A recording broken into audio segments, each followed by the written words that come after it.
Assalamualaikum warahmatullahi wabarakatuh. Sahabat semua, semoga dalam lindungan Allah Subhanahu wa Ta'ala. Hari ini kita akan menyoroti realita getir yang tengah terjadi di tanah kelahiran Rasulullah. Sebuah negeri yang dahulu menjadi poros kebangkitan Islam, kini perlahan berubah wajah menjadi pusat hiburan dan liberalisme modern. Di balik proyek-proyek megah yang dibungkus dengan slogan modernisasi, ada ancaman yang sangat nyata terhadap nilai dan warisan Islam. Bayangkan, negeri yang dahulu menangis kala ayat turun, kini bersorak saat konser digelar. Negeri yang dahulu menjadi tempat lahirnya peradaban Islam, kini perlahan menjelma seperti Dubai, yang dikenal sebagai pusat hiburan, dunia malam, dan kemewahan tak berbatas. Apakah ini bentuk visi masa depan yang benar? Ataukah ini hanyalah lorong menuju kehancuran identitas spiritual? Sebelum kita masuk ke pembahasan mendalam, saya ajak sahabat semua untuk like, komen, share, dan subscribe channel ini. Dukung dakwah yang menyuarakan nurani dan suara kebenaran di tengah gelombang fitnah zaman. Karena di akhirat nanti, hanya satu pertanyaan yang akan ditanyakan. Apa yang engkau perbuat ketika agamamu diinjak-injak? Mari kita mulai menyingkap satu persatu tempat hiburan maksiat di Saudi yang kini jadi sorotan dunia. Semoga Allah memberi kita hati untuk melihat kebenaran, bukan hanya dari kaca dunia, tetapi dengan cahaya iman. Qiddiya City disebut-sebut sebagai proyek hiburan terbesar di Timur Tengah. Terletak di pinggiran Riyadh, kota ini dirancang dengan luas lebih dari 330 km persegi, hampir 2 kali luas Paris.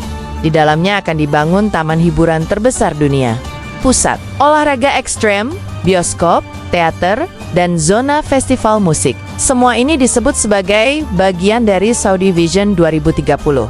Namun, tahukah kita bahwa Qiddiya juga dirancang untuk menjadi tempat konser besar dan kegiatan hiburan bebas lainnya? Dalam presentasi resminya, disebut bahwa tempat ini akan menjadi pusat hiburan bebas batasan yang menyasar pemuda-pemudi Saudi untuk melupakan masa lalu yang konservatif. Ini adalah gerbang liberalisasi dalam kemasan kemajuan yang menyakitkan. Proyek ini digagas tidak jauh dari Tanah Suci, Makkah dan Madinah. Tanah tempat Nabi berjalan, kini dipenuhi perencanaan wahana roller coaster dan acara musik internasional. Visi mereka adalah mengubah citra Saudi menjadi negara ramah investor dan wisatawan, meski harus mencabut akar spiritual bangsanya.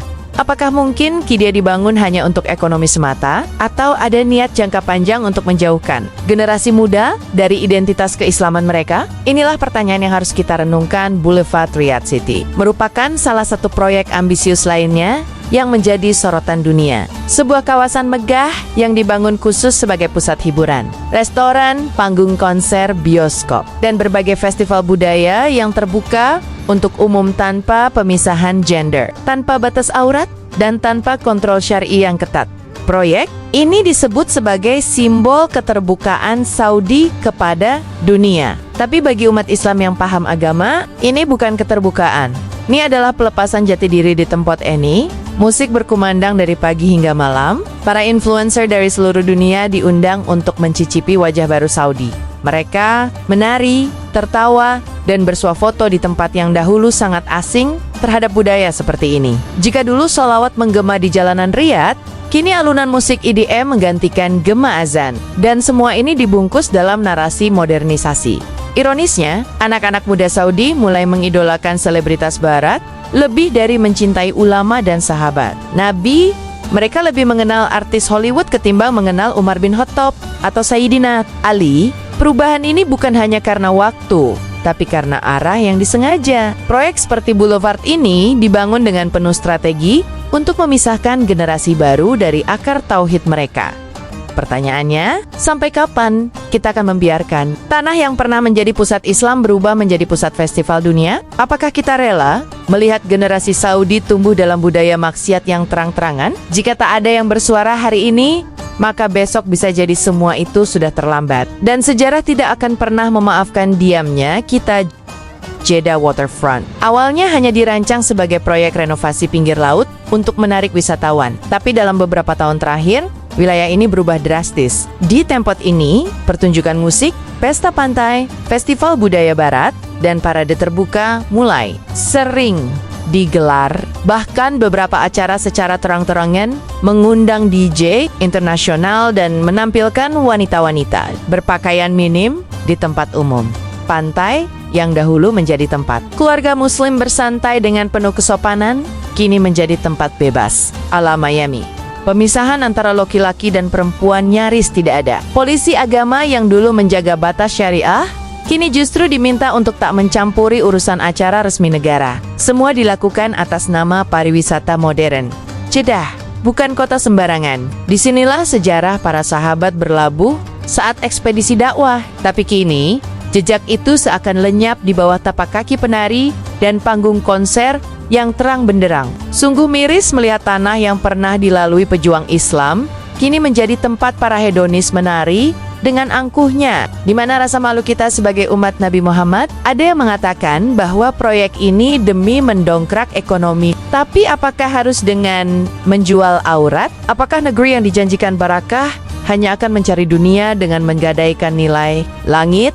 Inilah yang harus kita renungkan bersama. Karena dunia boleh maju, tapi jika akidah runtuh, maka itu bukan kemajuan. Itu adalah kehancuran yang ditunda. Visi Saudi 2030 digagas langsung oleh putra mahkota Muhammad bin Salman. Dengan dalih diversifikasi ekonomi post-Kominyak, proyek ini menggiring Saudi menuju perubahan besar-besaran. Tidak hanya dari sisi pembangunan fisik, tetapi juga perubahan nilai, budaya, dan cara pandang terhadap dunia. Salah satu pilar utama dari visi ini adalah menjadikan Saudi sebagai pusat hiburan internasional. Tapi yang tidak banyak disorot adalah konsekuensi besar dari perubahan ini. Umat Islam di Saudi mulai dipaksa untuk menyesuaikan diri dengan budaya luar. Dulunya dijaga, kini dibebaskan. Syariat yang dahulu dihormati, kini mulai dikompromikan. Dalam berbagai acara resmi, lagu nasional dan tarian tradisional mulai menggantikan tilawah dan tausiah. Semua demi menyenangkan investor dan menarik wisatawan. Visi ini memang terdengar indah di atas kertas. Tapi jika dalam pelaksanaannya harus menyingkirkan Islam dari ruang publik, maka itu bukan visi, melainkan visi buta. Karena tidak ada keberkahan dalam proyek apapun yang dibangun di atas maksiat. Dan sejarah umat Islam telah membuktikan kehancuran suatu negeri dimulai saat agama dijadikan formalitas belaka. Jika arah Saudi benar-benar menuju liberalisasi penuh, maka generasi mendatang mungkin hanya akan mengenal Islam sebagai nama dan sejarah, bukan sebagai cara hidup. Dan jika hal itu terjadi, kita bukan hanya menyaksikan kemunduran Saudi, tapi juga kehilangan arah umat Islam secara global. Karena Saudi bukan negara biasa. Ia simbol, ia saksi, dan ia pusat hati umat ini. Di Riyadh, kawasan yang dulunya adalah tempat lahirnya dakwah Muhammad bin Abdul Wahab, dan pusat kerajaan Islam pertama di Saudi, kini disulap menjadi pusat wisata global. Proyek besar bernama di Riyadh Gate yang menelan miliaran dolar, dirancang bukan hanya untuk mempercantik kota, melainkan untuk mengubah wajah sejarah Islam menjadi etalase budaya global yang netral terhadap nilai syariah. Masjid dan museum digabung dengan kaf, galeri seni, dan hiburan malam.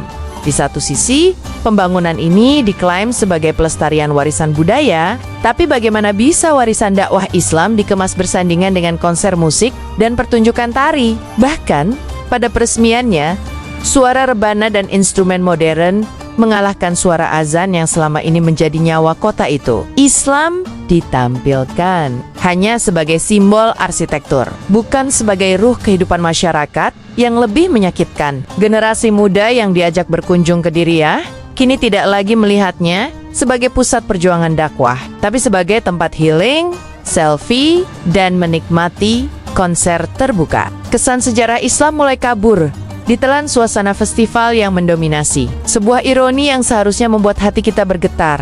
Apakah sejarah Rasulullah dan para ulama hanya akan tersisa dalam bentuk bangunan, bukan dalam nilai? Makna hijrah, jihad, dan dakwah mulai digantikan oleh narasi entertainment. Kita patut bertanya, apakah ini masih tanah Islam yang dulu dibanggakan Rasulullah? Apakah kita rela membiarkan tempat-tempat yang dahulu sakral berubah menjadi lokasi maksiat terselubung? Jika umat ini tidak bangkit membela nilai-nilai Islam, maka jangan heran jika kelak Saudi hanya akan tinggal nama, bukan makna. Apa yang dilakukan Saudi hari ini merupakan usaha besar untuk mengejar ketertinggalan dari negara tetangganya, Dubai. Dubai yang selama ini dikenal sebagai kota hiburan. Timur Tengah telah menjadi model liberal yang sangat digandrungi. Gedung pencakar langit, tempat pesta, kasino, hingga pantai bebas aurat menjadi simbol kesuksesan duniawi. Dan sayangnya, Saudi ingin menyaingi itu dengan membangun NIOX, Boulevard, Jeddah Waterfront, di Riyadh, hingga Qiddiya City. Saudi mengirim pesan bahwa mereka ingin menjadi destinasi dunia. Namun ironisnya, semakin keras mereka mengejar dunia, semakin jauh mereka meninggalkan warisan Rasulullah. Di tempat yang seharusnya menjadi pusat peradaban Islam, kini Islam justru menjadi minoritas dalam kehidupan sosialnya sendiri. Semakin hari, promosi wisata Saudi tidak lagi menampilkan keindahan Masjidil Haram atau spiritualitas Madinah. Yang ditonjolkan adalah tempat konser, atraksi drone, dan festival budaya barat. Kaum muda Saudi pun mulai merasa bangga menari di festival musim panas, tapi enggan hadir di halakoh-halakoh ilmu. Ini bukan lagi perubahan. Budaya ini adalah pergeseran ideologi. Dan saat sebuah bangsa mulai menjadikan Barat sebagai acuan moral dan gaya hidup, maka kehancuran spiritual hanya tinggal menunggu. Sebab, kekuatan umat Islam bukan di istana mewah atau gedung tinggi, tapi di ketundukan mereka pada Allah dan Rasul-Nya. Maka saat itu hilang, jangan salahkan siapapun ketika keberkahan pun ikut menghilang dari tanah suci ini jika ditelusuri lebih dalam. Proyek-proyek hiburan ini tidak hanya sebatas upaya ekonomi. Ada visi dan misi yang lebih dalam, menciptakan tatanan masyarakat baru yang lebih terbuka dan menerima nilai global. Pemerintah Saudi kini secara terbuka menyatakan ingin memodernisasi masyarakatnya. Ini termasuk dalam gaya berpakaian, hiburan, bahkan pemikiran. Tujuan mereka adalah menjadikan Saudi sebagai pusat global yang ramah terhadap semua budaya, termasuk budaya liberal. Namun ini justru menjadi bumerang bagi identitas Islam itu sendiri. Karena bagaimana mungkin nilai-nilai tauhid bisa berjalan beriringan dengan nilai-nilai hedonisme yang menjunjung tinggi kebebasan tanpa batas. Ini seperti mencampurkan air dan api tidak akan pernah menyatu. Di Riyadh sebelumnya dikenal sebagai tempat lahirnya dakwah tauhid Muhammad bin Abdul Wahab dan rumah awal kerajaan Saudi. Tapi kini, kawasan ini tengah diubah menjadi destinasi wisata sejarah dan hiburan, lengkap dengan restoran mewah, pertunjukan, budaya, dan pusat perbelanjaan yang megah. Namun, sejarah yang ditampilkan bukan lagi sejarah Islam secara utuh, melainkan versi modifikasi yang sesuai dengan narasi, modernisasi, dan nasionalisme sekuler. Tempat yang dulunya menjadi pusat gerakan pemurnian tauhid, kini dijadikan lokasi konser dan pertunjukan budaya campur baur. Bahkan, arsitekturnya yang awalnya Islami kini dibungkus dengan sentuhan barat dan glamor. Nilai-nilai dakwah dan perjuangan dilupakan, diganti dengan kilauan lampu dan suara musik dari pengeras suara. Banyak pengamat menyebut bahwa proyek di Riyadh adalah upaya rebranding sejarah Saudi agar cocok dengan wajah baru yang ingin ditampilkan kepada dunia. Artinya, bukan lagi sebagai penjaga dua tanah suci, tapi sebagai negara Arab modern yang ramah pada investor, seniman, dan selebriti dunia. Meskipun itu berarti harus mengikis simbol-simbol. Dakwah yang dulu menjadi pondasi berdirinya kerajaan, ini bukan semata renovasi kota. Ini adalah dekonstruksi sejarah. Ini adalah pengaburan narasi Islam demi narasi hiburan. Dan semua itu terjadi di tanah yang seharusnya menjadi saksi perjuangan dakwah tauhid. Jika umat Islam tidak sadar sekarang, maka generasi selanjutnya mungkin hanya akan mengenal dirinya sebagai tempat pesta, bukan tempat perjuangan ulama. Apa arti kejayaan bagi sebuah negara Islam? Apakah kejayaan itu terletak pada gedung tinggi, teknologi canggih, dan konser internasional? Atau pada kekuatan moral, dakwah yang hidup, dan masyarakat yang menjunjung tinggi tauhid dan akhlak? Sayangnya, Saudi saat ini seolah lebih tertarik dengan pengakuan dunia barat ketimbang ridha Allah dan Rasul-Nya, dengan menggusur warisan syariat dan menggantinya dengan budaya barat. Saudi seperti mengatakan pada dunia bahwa Islam klasik sudah usang. Mereka seolah ingin membuktikan bahwa negeri Islam juga bisa mewah, bisa modern, bisa bebas. Tapi kebebasan tanpa nilai hanyalah ilusi, dan modernitas tanpa iman adalah kehancuran yang tertunda. Kita bisa melihatnya di banyak negara barat yang kehilangan arah spiritual mereka.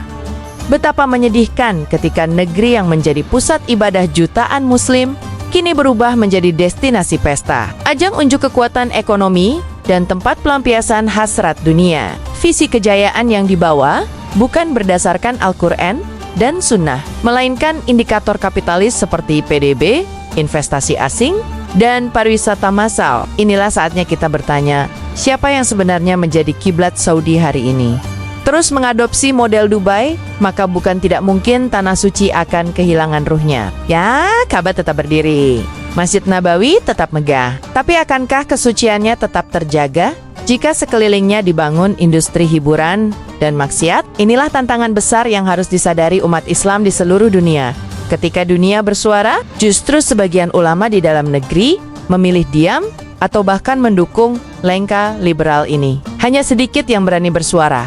Itu pun dibungkam, dibui, atau dihilangkan suaranya dari publik. Keheningan ini menciptakan ruang kosong dalam batin umat. Sebab seharusnya para ulama adalah benteng terakhir penjaga syariat. Tapi kini, banyak yang terpaksa tunduk demi keselamatan diri atau kenyamanan duniawi. Padahal dahulu, para ulama berdiri, gagah di depan kekuasaan untuk menyuarakan kebenaran. Di tengah rakyat, ada kekecewaan yang dalam. Mereka melihat negeri kelahiran Rasulullah yang dulunya memimpin dunia Islam, kini berubah jadi tempat konser, festival musik, dan kebebasan budaya. Mereka bertanya, di manakah lagi panutan moral umat? Di mana nilai kesederhanaan dan zuhud yang dulu begitu dijaga? Di saat rakyat harus berjuang keras menyesuaikan diri dengan arus baru, mereka justru menyaksikan para pemimpin menikmati kemewahan yang dulunya dianggap tabu, yang membuat pilu. Semua ini terjadi bukan karena tekanan asing semata, tapi justru lahir dari ambisi internal ingin menyaingi dunia barat, ingin tampil modern dan terbuka, bahkan jika itu harus mengorbankan identitas dan warisan Nabi Muhammad. Kini banyak anak muda yang lebih hafal nama penyanyi konser di Qidiyah daripada nama sahabat Nabi. Ini bukan sekadar perubahan, ini adalah penghapusan perlahan. Lalu muncul pertanyaan besar di benak umat. Jika kiblat umat Islam kini dipenuhi maksiat, kemana lagi kita harus arahkan doa dan harapan? Apakah Saudi akan tetap menjadi tanah suci secara geografis, namun kehilangan kesucian nilai? Inilah tantangan besar zaman ini. Dan jika tidak dibendung, sejarah Islam bisa jadi hanya akan dikenang sebagai masa lalu yang suci, namun telah dilupakan oleh generasi penerusnya. Banyak ulama dan pengamat yang melihat fenomena ini sebagai bagian dari isyarat akhir zaman. Ketika peradaban Islam yang dulunya kuat berubah menjadi panggung hiburan dan pusat dakwah berubah jadi panggung tari, maka itu pertanda kemunduran spiritual yang besar. Rasulullah sendiri telah memperingatkan bahwa di akhir zaman akan datang pemimpin-pemimpin yang membawa umat ke dalam kesesatan. Kemegahan Qidiyah, Diriyah, dan NOM mungkin membuat dunia terpesona, namun hati umat yang sadar justru bergetar. Mereka melihat ini bukan sekadar pembangunan kota, tapi perubahan arah peradaban. Yang dulu kiblat iman, kini mulai mirip dengan kiblat hiburan dan nafsu dunia. Sebuah ironi yang menyayat nurani setiap muslim yang mencintai nabinya. Apakah semua ini bagian dari fitnah Dajjal? Apakah ini tanda bahwa pusat-pusat Islam akan berpindah dari tanah Arab ke tempat lain? Wallahu alam. Tapi yang jelas, kita sedang hidup di zaman di mana keimanan harus dijaga seolah menggenggam bara api. Dan di tengah dunia yang berubah ini, hanya mereka yang tetap berpegang pada Al-Quran dan Sunnah yang akan tetap teguh. Kita harus bangun kesadaran, bukan dengan marah membabi buta, tapi dengan ilmu, dakwah, dan doa yang tulus. Bangkitkan hati umat, kembalikan cinta mereka pada Islam yang murni. Sebab, jika umat Islam sendiri yang tak peduli, maka siapa lagi yang akan menjaga warisan Rasulullah? Meski langit tampak mendung dan badai liberalisme mengguncang tanah suci, bukan berarti harapan padam. Selalu akan ada sekelompok kecil yang berpegang teguh pada kebenaran, yang dengan istiqomah menjaga syariat meski dihina, dipenjara, atau dilupakan. Merekalah pelita di tengah kegelapan. Dan selama pelita itu masih menyala, Islam tidak akan pernah punah. Dunia boleh berubah. Pemerintah bisa saja membangun istana hiburan semewah apapun, tapi selama hati umat tidak ikut terseret, Islam akan tetap hidup. Generasi muda harus kita edukasi, bukan dengan kebencian, tapi dengan cinta kepada Nabi dan syariat. Mereka harus tahu bahwa hiburan yang hakiki adalah ketaatan, dan kebebasan sejati adalah tunduk kepada Allah. Kita bisa mengkritik, tapi yang lebih penting adalah memperbaiki. Kita bisa mengecam, tapi lebih penting lagi adalah membimbing. Jika kita hanya marah tanpa solusi, maka kita tak beda jauh dengan mereka yang menghancurkan. Sebaliknya, mari kita bawa dakwah ke level yang lebih dalam, ke hati umat, agar tak mudah terbuai gemerlap dunia. Ingat, sejarah Islam selalu punya babak kelam, tapi juga punya pahlawan yang bangkit dari keterpurukan. Mungkin saat ini bukan masa kejayaan, tapi masa persiapan. Dan siapa tahu, dari generasi yang tersadar ini akan lahir tokoh-tokoh yang membangkitkan kembali cahaya Islam. Bukan dari panggung konser, tapi dari sajadah dan majelis ilmu. Sahabat sekalian, di tengah dunia yang semakin penuh godaan dan tipu daya, marilah kita kembali kepada Allah. Mari kita kuatkan iman, perbanyak dizik, dan ajak keluarga serta lingkungan kita untuk tidak larut dalam arus liberalisasi yang merusak nilai-nilai Islam. Jangan biarkan tanah kelahiran Nabi kita berubah jadi panggung maksiat tanpa perlawanan spiritual dari umatnya. Jangan kita diam, minimal kita bersuara, minimal kita doakan. Sebab jika kita membisu, maka generasi selanjutnya akan menyangka bahwa ini semua biasa. Padahal tidak, ini adalah fase berat dalam sejarah umat Islam, dan hanya mereka yang sadar yang akan terselamatkan. Mari bantu sebarkan kesadaran ini. Klik like, share ke seluruh sosial media, tulis pendapatmu di komentar, dan jangan lupa subscribe agar kamu tidak ketinggalan konten-konten dakwah lainnya. Kita lawan kemaksiatan bukan dengan caci maki, tapi dengan cahaya ilmu dan dakwah. Semoga Allah menjaga tanah haram, tanah suci, dan seluruh umat Islam dari fitnah akhir zaman. Sampai jumpa di video selanjutnya.